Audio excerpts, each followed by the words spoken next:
اور یہاں پہ ہر سال یہ اہتمام ہوتا ہے، داتا صاحب کا عرس منایا جاتا ہے۔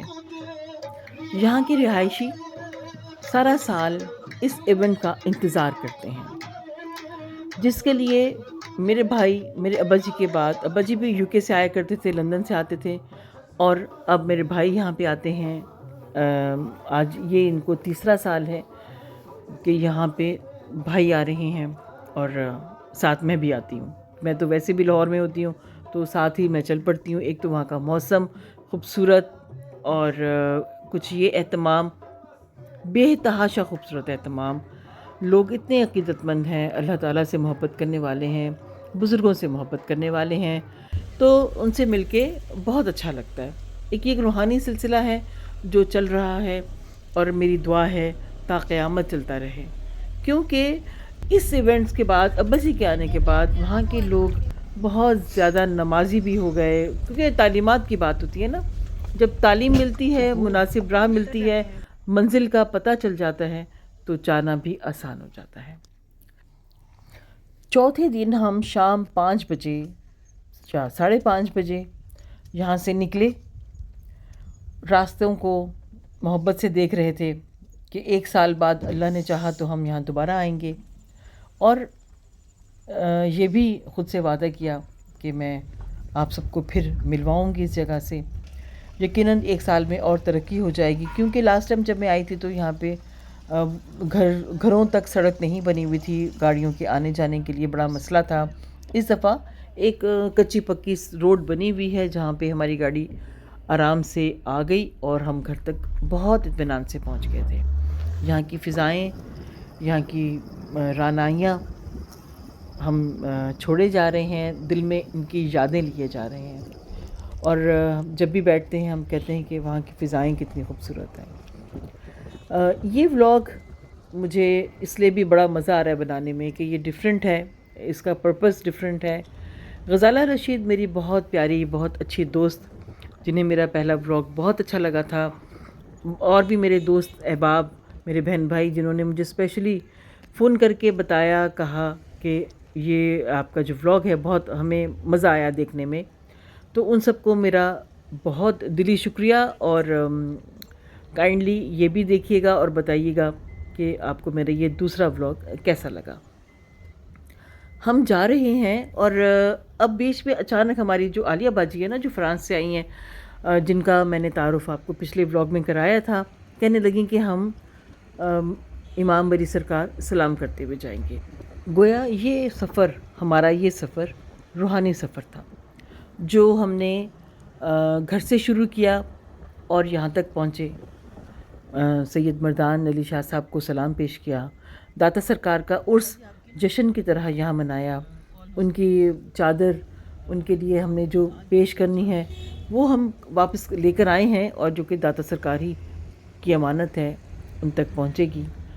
لیکن جو سارا ہے نا، ہم نے جو اہتمام کرنا ہوتا ہے، یہ ابا جی نے یہاں پہ کرتے ہیں، گمبھیر میں، نورپور اشرفیہ میں کرتے ہیں۔ اس کی وجوہات سب سے بڑی تو یہی ہے کہ لوگوں کو تعلیم ملے، لوگوں کو درس ملے، لوگوں کو محبت کرنا آئے، عقیدت کرنا آئے۔ وہاں کے لوگ کہتے ہیں، جب سے ابا جی نے ہمیں یہ بتایا ہے کہ محبت کیا ہوتی ہے، اور ہم اپنے بزرگوں سے کیسے محبت کر سکتے ہیں، ان سے اظہار کیسے کر سکتے ہیں، تو یقین کیجئے ہماری دنیا ہی بدل گئی ہے۔ سبحان اللہ۔ اللہ والے بندے جو ہوتے ہیں وہ باتوں باتوں میں بتاتے ہیں، وہ بیٹھ کے ہمیں کلاس کی طرح درس نہیں، یا کلاس کی طرح ہمیں ٹیچر کی طرح نہیں پڑھاتے ہیں، وہ اپنے عمل سے بتاتے ہیں۔ میرے والد صاحب نے بھی اپنے عمل سے بتایا محبت کسے کہتے ہیں۔ چلیے جی، اب ہم پہنچنے والے ہیں، امام بری سرکار پہنچ گئے، اور ایک ہلچل تھی۔ ہم پہنچے تھے وہاں پہ تقریباً کوئی 11 بجے، کیونکہ وہاں سے پنڈی تک آنا ایک ٹائم لگتا ہے۔ اب ہم اندر ہیں، یہ ماشاءاللہ بہت خوبصورت ہے ان کا مزار اقدس۔ یہ پہلے یہ ساری جگہ کچی ہوا کرتی تھی، اب یہ بہت بڑا مزار احاطہ بن گیا ہے، اور یہ دیکھیں اس پہ کتنا دلکش کام ہوا ہے ان دیواروں پہ، اور یہ ہے آپ کا مزار، جس پر مرکز تجلیات لکھا ہوا ہے۔ بے شک یہ ایسا ہی مرکز ہے، تجلی ہی تجلی ہے۔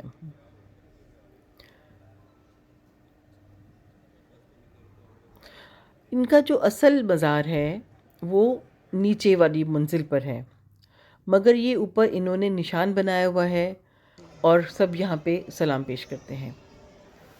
اور ہم اس کے بعد باہر نکلے، نیاز دی اور کچھ شاپنگ کی۔ یہ دیکھیں وہاں پہ نا مٹی کے برتن بہت پیارے لگ رہے تھے، تو پھر میں نے سوچا کیوں نہ لے لیے جائیں، اور میں نے لے لیے۔ اور وہاں سے ہم نکلے تقریباً کوئی 1.5 گھنٹے بعد، اور ہمارا پھر سفر شروع ہوا۔ اور یہ بھی ایک روحانی سفر تھا۔ روحانی سفر یوں تھا کہ جو ابا جی کے پاس ان کے خادم خاص ہیں معراج بھائی، ہم ان کے گھر جانے والے تھے۔ معراج بھائی کے گھر پہنچتے پہنچتے ہمیں 12:30 ہو گئے، بہت لیٹ ہو گئے تھے ہم لوگ۔ بہت ہی گنجان سی جگہ تھی جہاں پہ ان کا گھر تھا، مطلب سڑک سے اتر کے بھی بہت آگے جانا تھا۔ میں نے معراج بھائی سے پوچھا کہ آپ کو اپنا گھر یاد رہ جاتا ہے؟ تو وہ ہنس پڑے۔ ہنسنے والی بات تھی، بھلا اپنا گھر کون بھولتا ہے، چاہے وہ کہیں پہ بھی ہو۔ تو یہ معراج بھائی ہیں، سب کی آؤ بھگت میں لگے ہوئے تھے۔ ان کا بس نہیں چل رہا تھا کہ وہ جو کچھ بھی اندر رکھا ہے وہ بھی نکال کے ہمارے سامنے رکھتے۔ چائے پر بہت اہتمام تھا، پیزا بھی، پیٹیز بھی، بسکٹ بھی، ہر طرح کے کیک بھی، اور چائے بے حد لذیذ مزیدار الائچی ڈال کے انہوں نے بنائی ہوئی تھی۔ بہت مزہ آیا پینے کا۔ میں نے تو 2 کپ پیے، تھکے ہوئے بھی تو بہت تھے نا۔ وہاں سے نکلے تو ہلکی ہلکی بوندیں پڑنے لگی۔ ہم پھر آگے نکل آئے۔ اب ہمارا سفر تھا لاہور کی طرف۔